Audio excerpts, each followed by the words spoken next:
Good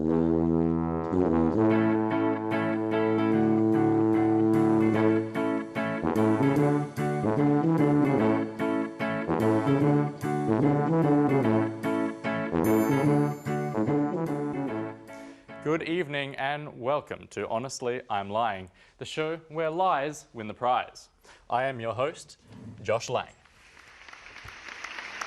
Thank you. Tonight on the show we have two very special guests, the first of which is a woman who really lives up to her name. I once popped her with my finger and got a frothy mess all over my hands. It's Bubble. Our second guest tonight is a man who was born so hairy, he gave his mother a carpet burn. It's Ryan Hunt. Indeed. Let's head straight into round one, where a contestant will read a statement they have never seen before, and the other contestant must determine whether it is true or false. Bubble, let's hear your story. Okay. When you're ready. Sorry, just getting the question right. There is a specific and distinctive glare that I give people that I dislike or frustrate me. Let's see it. I can't show you because you might have already seen it. Could you prod her for me, Josh? Is that it? Maybe. Um, It has to be subtle. Name someone you dislike or that frustrates you. Work with me. I would say Serena. Serena. Okay. Picture Serena is watching this right now. Give her that look. okay. Okay. It's ongoing. It I think that's it. so that was your specific look that you give people. My look. Director's cut, like extended version. I think. I'm Can you going to do say that with that one eyebrow? I think everyone has a specific look bit- that they would give to someone that they dislike or frustrate them. I don't think that's called a glare. Yes. I'm glaring. Can you not tell? I can also glare. Everyone can, in fact, glare. Can I? If this is a lie, then That's a distinctive glare. Can you raise one eyebrow? Yeah. yes. No, not very well. That's terrible. I would But stop doing that if I was you. I You're think frightening me. if you didn't have a specific look that you gave to someone who frustrated you, what do you do? That's what people do when It's a you're look. frustrated. But people an don't expression. frustrate me very often, so that's why it's distinctive. Have you and prepared this look? I have been practicing it for a while. Years of TV dramas. Do you know how long it took me to learn how to just raise one eyebrow? How long? It was a long time. It was a good 6 months training to be able to do Training? that. Yeah, because you can't. It's really difficult. So is Right. it, would you Well, I think we've heard a lot there. Ryan, what do we think? Is she telling the truth or is she lying? I think she must be lying. You think she's lying? Bubble. Is it fact or fiction? Well, Ryan, I'm actually lying. Ah, good job, Ryan. That's you. a point there. That brings us to the end of the first round. We're going to head straight back into the second round after these news headlines. Welcome back. Just like those middle-aged men, Ryan is on a roll. Let's head into round two. Ryan, tell us your tale. I'd be delighted to. I have a 3-part fiction trilogy that I've been working on for more than 5 years. What is it titled?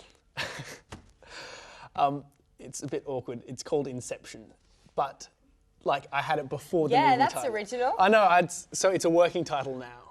But Yeah. when I began the trilogy, the first book was Inception, so it was going to be the Inception series, and I Okay. haven't. How far into Sorry. the series have you written? It's a 5-part. Trilogy? No, like there's 5. It's very. Five-part trilogy. Mathematics is adding up here. There's 5 like parts to the trilogy. The first.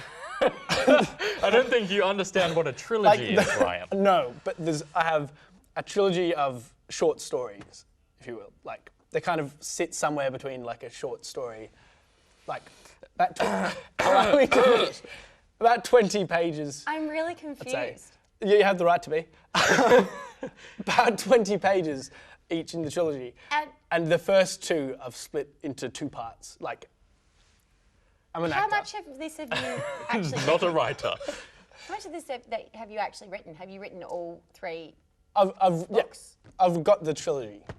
You've got the idea. No, I've written them. You've written them. Yeah. So 20 about Inception, there's 5 in a trilogy. Is it like a story within a story? Is that how you get the 5 It's just in the as trilogy? each plot point, like there's a few distinct shifts in the trilogy. Example. I don't want to. You can buy my trilogy. Is what you can Do do. the different books have different names? yeah, I'll like say Inception 1, Deaths, Inception... and it's not all written from the perspective of one character. So like, So like Twilight. How in Twilight please no. there's Bella. This is Ryan. and This it's is my written from trilogy. her point of This is view, the and Inception Jacob. trilogy. Okay, I think we've like heard enough Twilight to me. about Ryan's Twilight. fiction, but is his story fiction? What do we think, Bubble? I'm going to say that he's possibly telling the truth. You think he's telling the truth? Well, let's see. Ryan, Total lie. it was in fact a lie. Even I could tell that one. Bubble's not doing very well. Ryan is still in the lead.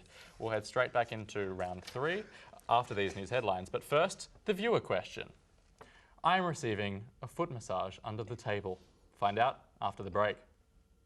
Welcome back. My story was in fact false. Unfortunately, I am not receiving a foot massage under the table. Just a quick reminder of the scores. Ryan is on 1 point, Bubble is on 0. Let's see if she can redeem herself in the final round. With my story. I once broke my big toe because I wanted to see what happened when I jumped in the air on a train. Where was the train going to, Josh? Hiroshima. Hiroshima. Hiroshima. Okay. Bubble. Continue And this interrogation. How old were you when this happened? 15. 15. 15. And you're in on a train to Hiroshima because I was in Japan why are you in Japan? on a school trip. School trip. Okay. A Japanese school trip. Yes. Japanese school trip. Yeah. Okay. And your bullet train? Yes. And how did the jump go? Talk us through. Obviously quite badly because I broke my toe. So I Subjective, was but- on a train traveling 300 kilometers an hour, and I thought to myself, if I'm standing on a train traveling 300 kilometers an hour, I'm traveling 300 kilometers an hour. But if I'm walking towards the front of the train, I am actually traveling faster than the train. You're working with Go me on. here. Yep. And I thought to myself, what would happen if I jumped? And it was quite terrible. And I landed quite badly, and I broke my toe. Was it just it was a standard experience in terms of a jump though, yeah? What toe did you break? My big toe. On Your your big toe. On my left foot. left foot. Has it hindered you in life since? Well, during the rest of the trip in Japan, it was quite inconvenient. I had to be in a wheelchair, but it has healed A now. wheelchair for That's the big toe. Quite severe Yes. for They your have- big toe. Do they have crutches in Yes. Japan? Yes, I did get some crutches, but I used them for a little bit, didn't really like them too much. Wheelchair was much more fun. So you're lazy. Let's not go into that. I just feel that's a okay? little So you were lazy. impractical. I think we've Who heard pushed you enough of my around? story. A story is correct. The other students pushed me around. Well, You put your time's up for this round. Let's hear what you guys think. Am I telling the truth or am I lying? Ladies first, Ryan. I think you, Bub. I think you've put your foot with a fully healed toe in your mouth, and you're telling a lie. I'll have to go with truth then. Well, my tale was in fact a lie. I did not break my big toe when jumping on a train in Japan. It was in fact my other toe. That brings us to the end of another episode here tonight. There. The winner is Ryan on 2 points. Thank you. Congratulations. Thank you. Thank you for joining us on another episode of Honestly, I'm Lying. I've been your host, Josh Lang, and as always, it's been a pleasure. Unless I'm lying, good night.